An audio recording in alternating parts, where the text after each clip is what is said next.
So WhatsApp চেইনসও man lovers, কেমন আছো তোমরা সবাই?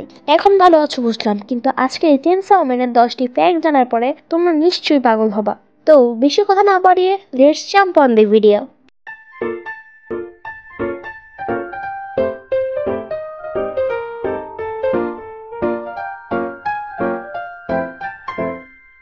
নাম্বার 1, চেইনসও ম্যান স্টোরি 1997 সালে সেট করা। নাম্বার 2, আকিবুর চেইনসও ম্যান সিরিজে মাত্র 5বার স্মাইল করেছিল। নাম্বার 3, এমএইচের একটি চ্যাপ্টারে আমরা ডেনজিকে সেখানে দেখতে পাই, যা এমএইচে এবং চেইনসও ম্যানের রাইটারদের বন্ধুত্ব সম্পর্ক বোঝায়।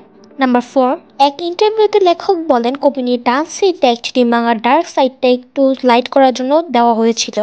নাম্বার 5, পাওয়ারের ক্যারেক্টার আসলে এরিক কার্টম্যান নামক একটি ক্যারেক্টার থেকে ইন্সপায়ার্ড, যা তোমরা সাউথ পার্কে দেখতে পাবে। নাম্বার 6, চেইনসও ম্যানের ক্যারেক্টার আসলে একটি মুভি থেকে ইন্সপায়ার্ড, যার নাম টেক্সাস চেইনসও ম্যান ম্যাসিকার। নাম্বার 7, মাকিমা একটি হাগ সিন দেখে কেঁদেছিল যখন সে ডেনজির সাথে মুভি দেখতে গিয়েছিল। নাম্বার 8, কবিনীর ক্যারেক্টার টোগারা থেকে ইন্সপায়ার্ড, যা আপনারা ফায়ার পাঞ্চে দেখতে পাবেন। আর মজার ব্যাপার হলো এই দুটা মাঙ্গাই কোজিমোটোই লিখেছেন। নাম্বার 9, 2020 সালে চেইনসও ম্যানকে manga with largest amount of ডেথের অ্যাওয়ার্ড দেওয়া হয়েছিল। নাম্বার 10, গান ডেভিল হলো এরকম একজন ডেভিল যার সাথে শরীরে কোনো ক্ষয়ক্ষতি ছাড়া চুক্তি করা যায়, কিন্তু শরীরে কোনো অর্গানের বদলে তাকে টাকা দিতে হয়। এখন কথা হলো ভাই, এত টাকা দিয়ে সে করবে কি? আমাদের কিছু টাকা দিলেও তো পারে।